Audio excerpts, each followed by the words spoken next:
मैथिली साहित्य में राजकमल चौधरी जी का जे योगदान छनि प्रायः केओ बिसरि नहि सकै छी।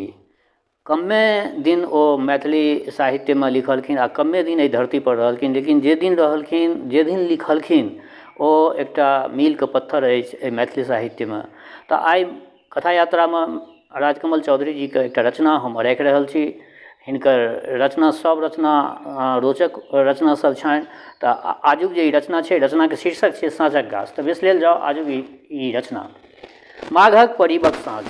माघक परीबक साँझ पहिल पहरक ललछो अन्हार में चतरल पाकड़िक एकटा सहस्र डारि गाछ एहि मनुआयल साँझ में स्वरूप आ एकटा विशिष्ट अर्थ दऽ रहल अछि। हम अस्थायी एकांतक आत्मपीड़ा में अस्वस्थ आ मानसिक रूपे जर्जर गामक सीमान पर ठाढ़ छी। चारू कात पसरल अछि हरियर पियर खेत, पुआरक टाल से पियर आलू रहरिया आ आन हरियर हरियर। एहिमे कोनो खेत हमर अपन खेत नहि, ई गाम हमर अपन गाम नहि। हमर गाम कतऽ? मोनक निर्जनता में ई प्रश्न आइसँ पहिनो हमरा कतेक बेर व्यग्र केने अछि। व्यग्र आ निरीह, जेना हम जाति कुल घर दुआरि समाज आ परम्परासँ उठा कऽ कोनो अथाह इनार में फेंक देल गेल छी आ डूबल जा रहल छी। नीचाँ आर नीचाँ एहि पतनशीलता, एहि डूबल जयबाक कोनो अंत नहि।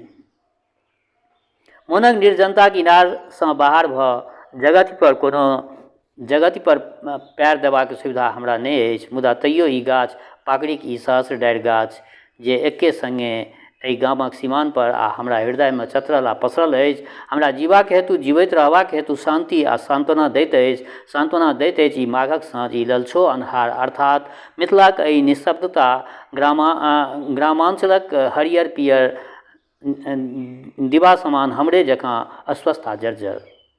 एहि अगहन में हम बैसक 35म सीमान पर पार कऽ कऽ 36 में प्रवेश कऽ चुकल छी। एहि अगहन में पहिल बेर हमरा मोन पड़ल अछि जे आइसँ 15-20 वर्ष पहिले हमरो एकटा गाम छल, एकटा भनसाघर, जाहिमे मलिन साड़ी आ मलिन चेहरा पहिरने एकटा संतप्त स्त्री चूल्ही लग चुपचाप बैसल। चूल्ही में आगि नहि छै, मात्र गोइठाक मिझायल छाउर। एकटा बिन निपल आँगन, आँगन में अनेरे उपजल भांग आ धतूरक गाछ, एकटा नेबो, एकटा सिंघार आ एकटा सहिजन। ई तीनू गाछ फलहीन, फूलविहीन, भांग धतूरक कोनो उपयोग नहि। एहि आँगन में, एहि आँगनक महादेव 300 योजन दूर बसैत छथि। आइसँ 15-20 वर्ष पहिले हमरो एकटा गाम छल, एकटा घर आँगन, एकटा स्त्री। स्त्री मलिन साड़ी में किरासनक तेल ढारि चूल्ही पर बैसि रहली। भनसाघर सुड्डा भऽ गेल हमर गाम। सुनैत छी जे सिंघारक गाछ एखनो आँगनक पूब कोन पर ओहिना ठाढ़ अछि, बाँझ भेल, फूलविहीन। हम ट्रेन में भेटल गामक लोकसँ आ कहियो कोनो विशेष अवसर पर अपन पित्ती आ भाती सबसँ चिट्ठीसँ गामक समाचार सुनैत छी। फलाँ बाबूके बेटा बँटवाराक मोकदमा दायर केने अछि, फलाँके स्त्री बताए भऽ गेल छथिन, हमर उजड़ल गरारी पर फलाँ चौधरी अपन माल महिष बान्हब प्रारंभ केने छथि। एहि कुशल समाचार सबमे हम अपन गाम तकबाक चेष्टा करैत छी, आ ओ गाम जे कहियो छल मुदा आब रहितो नहि अछि हमरा लेल। जीवनक 36म बरख में हमर वयस आ देह दशा आ दृष्टिकोण 50-55 बरखक प्रौढ़ भऽ गेल अछि। एहि वार्धक्यक कारणे समाज में कोनो विशेष आदर भेटल हो से नहि, आदर नहि भेटल। अपन मालिकक संगे गामे गामे बौआइत नकली बसा बरद जकाँ हम मात्र भिक्षा, मात्र प्रताड़ना, मात्र अपमान अनादर पाबैत रहलहुँ। हमर मालिक थिक, हमर बताह मोन, हमर आंतरिक विक्षिप्तताक आदर आ स्नेहक शांति वृत्त कोनो पथ पर नहि। आइ ई गाम, काल्हि ओ गाम, काल्हि ओ नगर, परसू ओ थाना कचहरीक चारिम दिन अस्पताल, ओ धर्मशाला, ओ जंगल, पहाड़, नदी, मरुभूमि, ओ इनारक जगत, चरैबेती चलैत रहू हे राजा।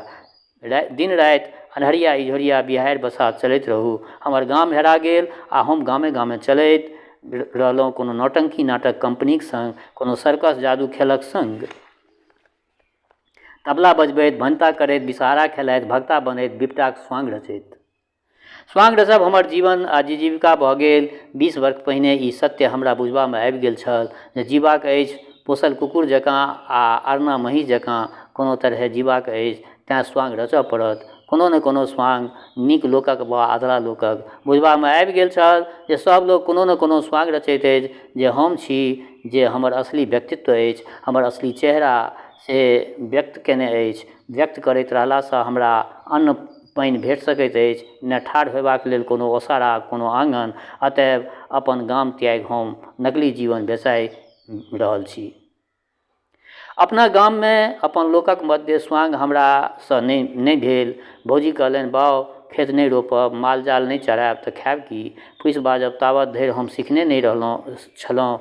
उत्तर देलियनि, ई सब काज तऽ हमरासँ नहि होयत। पान खायब, सुपारी जर्दा खायब, ताश खेलायब आ ककरो दलान पर बैसि कऽ गप लड़ायब, शतरंजक गोटी लड़ायब, झगड़ा करब, हँसी ठट्ठा करब, माल जाल नहि, खेतक जंजाल नहि। भौजी चुप भऽ गेल छलीह।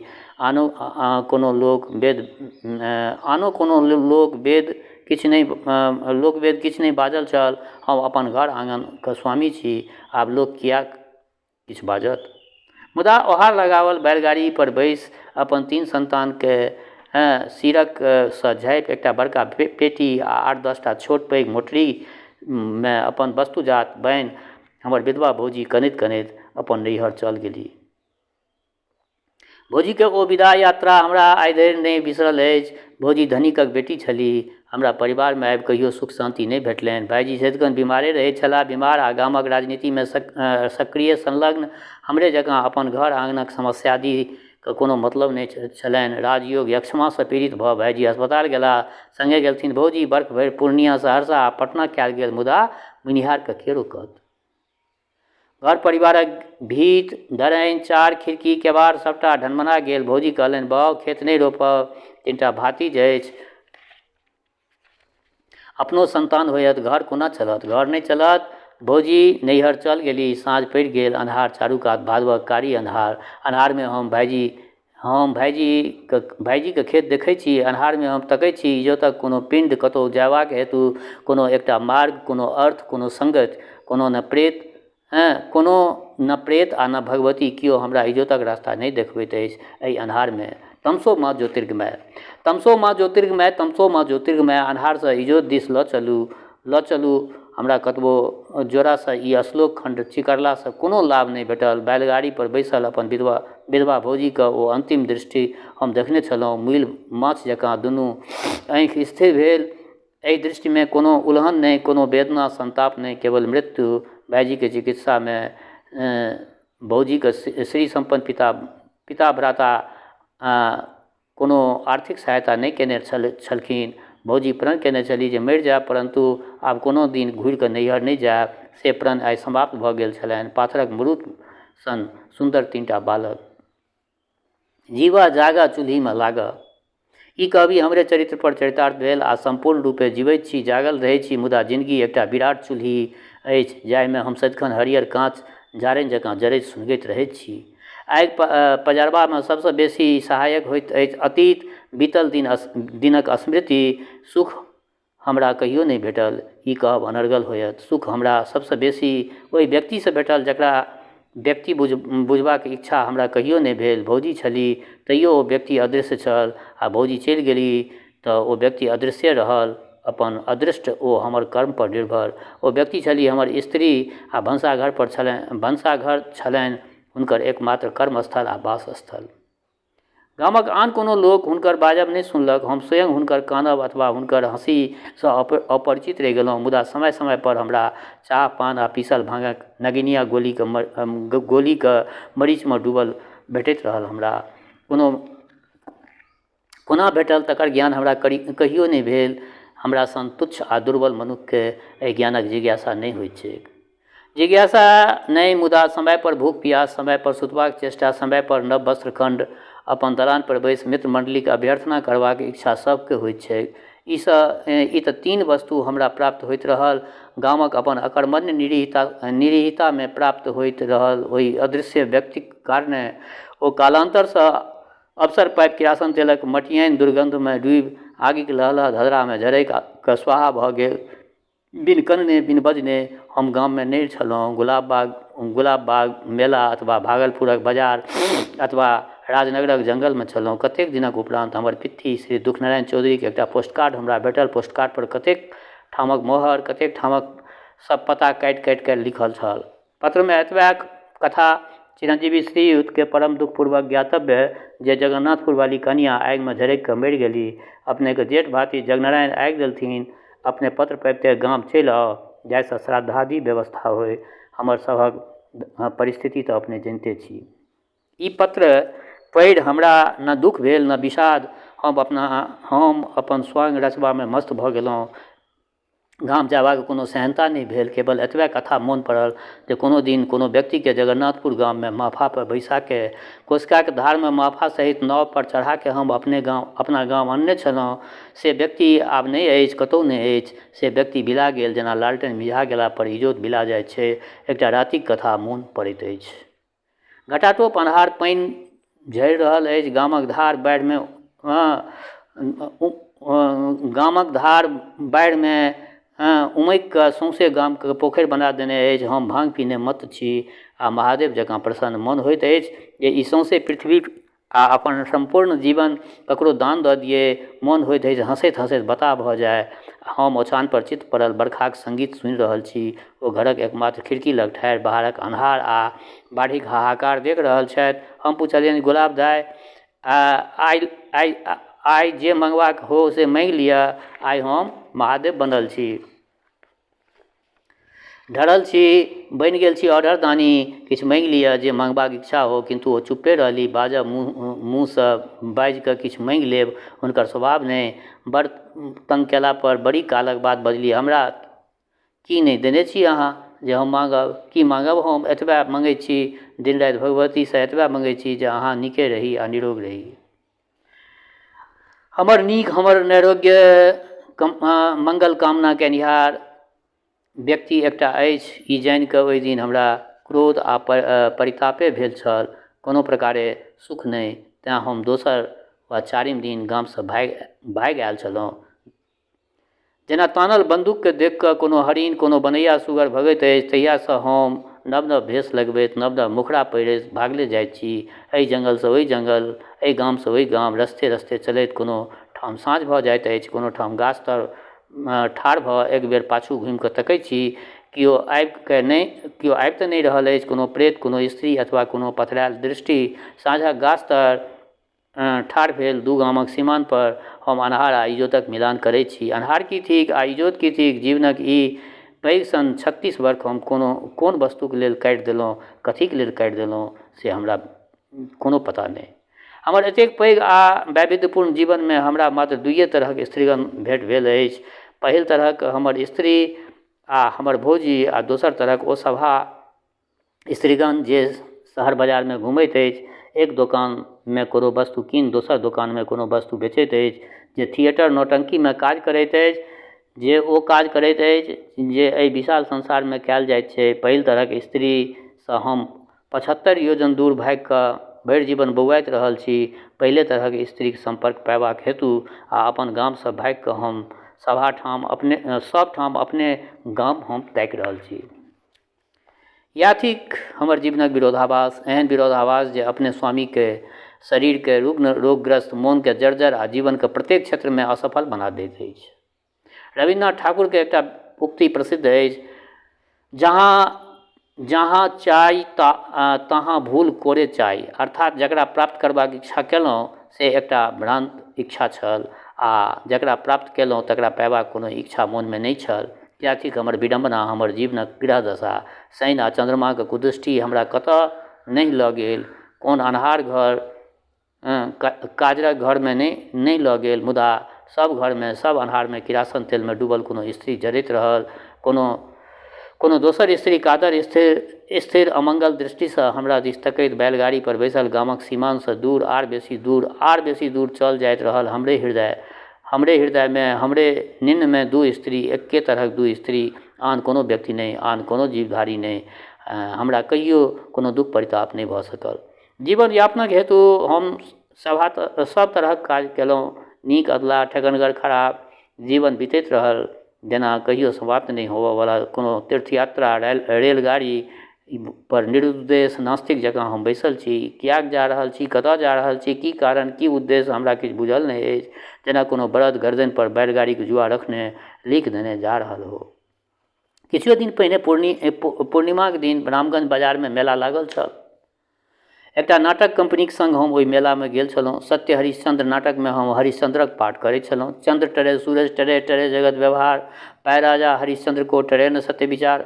रोहिताश्वक सब लग बैसल शमशानमे महारानी सभ्या अर्थात कानपुर शहरक रामप्यारी देवी कानि रहल छथि आ हम हुनकासँ शमशानक टैक्स मांगि रहल छी। सत्य पर आधारित एहि नाटकक ई चारिम दृश्य थिकै। समियानामे बैसल स्त्रीगण समाज नोरे बहा रहल अछि, हारमोनियम आ वायलिन पर बाजि रहल अछि कोनो कर्ण रागिनी। सबके बुझल छै जे अंतमे सत्यक विजय होइत छै। रोहिताश्व पुनः जीवित भऽ जेता, राजा हरिश्चंद्र के पुनः अयोध्या के राज सिंहासन भेट जेतनि, परंतु तैयो सब श्वास रोकने नाटक देख रहल अछि। सभा निस्तब्ध अछि, सभा व्याकुल अछि आ ओहि कालमे हम देखै छी सबसँ आगू पतियानीमे बैसल छथि हमर भौजी, हमर अपन भौजी। आँखिमे काजर, देहमे 3-4 जोड़ गहना, रेशमी ब्लाउज, रेशमी साड़ी। भौजी जेना पहिनोसँ अल्पवयस, पहिनोसँ बेसी सदबा भऽ गेल छथि। रामगंज बाजारमे भौजीके नैहर, रामगंज बाजारसँ भौजीके नैहर 3-4 कोस छनि। तैयो एहिठाम एहि अवस्थामे हुनका देखि कऽ हम नाटकक अपन पाठ बिसरि गेलहुँ जे हम राजा हरिश्चंद्र बिसरि गेल राजा हरिश्चंद्र अपन ई स्वांग। नाटक समाप्त भेलाक उपरान्त जल्दी जल्दी ड्रेस उतारि कऽ हम स्त्रीगणके भीड़मे भौजीके ताकऽ लगलहुँ। ओ अक्सर नहि छली, संगमे छलथिन रामगंजके सबसँ धनिक व्यक्ति श्री रघुनाथ पाठक जीके नाम यश सौंसे जिला जवारमे प्रसिद्ध छनि। भौजी बजली, आब हम रामगंजमे रहैत छी, बच्चासभ एहिठाम इसकुलमे पढ़ैत अछि, अहाँ की भरि जीवन नाटके करैत रहब? हम भौजीके नहि कहि सकलियनि जे एकटा नाटक हम कऽ रहल छी आ दोसर नाटक भौजी स्वयं कऽ रहल छथि। अर्थात पहिल वर्गक स्त्री समाजसँ नाक कटा कऽ हमर भौजी दोसर वर्गक स्त्री समाजमे आबि गेल छथि, किन्तु किनबाक लेल आ तकरा बदलामे बहुत किछु बेच लेबाक हेतु। दुख नहि भेल भौजीके एहि कायाकल्पसँ, हमरा कोनो दुख नहि भेल। भरि जीवन हम अपने स्त्रीगण सबके संगे जीवन बितबैत एलहुँ। अब वर्गक समाजमे रहितो सबटा स्वांग रिश्तो एकटा स्वप्न छल हमरा मोनमे, हमरा आँखिमे। इच्छा छल कोनो दिन हम अपन गाम घुरि कऽ जायब, भौजी आ तीनू बच्चाके बजा लेब, साग भात खाइत कोनो तरह जीवन बितबैत बच्चा सबके पढ़ायब आ अपना गाममे कोनो नीक काज करब, नीके काज करैत रहब। मुदा ओहि रामगंजमे ओ स्वप्न सुड्डा भऽ गेल। भौजी कतबो कहलनि, हम हुनका संगे रघुनाथ पाठकके बासा पर नहि जा सकलहुँ, जयबाक साहस नहि भेल। तीनू भातिजके उदास, ग्लानि आ अपमान लांछनामे डूबल चेहरा देखबाक साहस नहि भेल। दोसरे दिन हम नाटक कंपनीसँ छुट्टी लऽ पूर्णिया चल गेलहुँ, पूर्णियासँ भागलपुर आ भागलपुरसँ मुंगेर। कतेक दिन धरि अहिना एक शहरसँ दोसर शहर बौआइत रहलहुँ, भौजीके बिसरबाक हेतु, अपना गाम, अपन स्वप्न, अपन अतीतक सुख शांतिके बिसरि जयबाक लेल। मुदा से नहि भेल। बिसरब असंभव थिक। हमर बाल संगी त्रिलोचन झा कहलनि जे लोक बता नहि भऽ जायत जीवनक कोनो मार्मिक प्रसंग ओ बिसरि नहि सकैत अछि। नीक इएह होयत जे अहाँ विवाह कऽ लिअ, एक बेर पुनः अपन गाममे रहबाक चेष्टा करू। जे भेल से भेल, मुदा आब नहि, आब महायात्राके कोनो नीक अंत होयबाक चाही। त्रिलोचन झा बैद्यनाथ धाममे संस्कृत पाठशाला चलबैत छथि, नीक निविष्ट लोक, धर्मभीरू। हमरा हुनकर कथा वार्ता पर आस्था अछि, मुदा आरंभो कयल जाय तऽ एकर कोन भरोस जे पुनः कोनो स्त्री किरासन तेल ढारि कऽ भस्म नहि भऽ जाय अथवा रघुनाथ पाठकके बासा पर नहि रहऽ लागय। हम साँझक गाछ छी, कखन अन्हारमे डूबि जायब कोनो ठीक नहि, कोनो बातक कोनो ठीक नहि। एहि गामक सीमान पर एकसगर ठाढ़ भेल हम निर्णय करैत छी आ आन कोनो बातक ठीक नहि। ठीक एतबे जे माघक परीब थिक आ पहिल पहरक ललछो अन्हारमे चतरल पाकड़िक एकटा सहस्रडारिक गाछक छाहमे हम ठाढ़ छी, हम अहिना ठाढ़े रहि जायब। तऽ बेस श्रोतागण, आइ हिनकर ई एकटा बहुत मार्मिक रचना साँझक गाछ अहाँ सबके समक्ष रखलहुँ हँ। अपन प्रतिक्रिया जरूर रखब। जगदम्बाक कृपा अहाँ सब पर बनल रहै। शुभकामनाक संग जय मिथिला, जय मैथिली।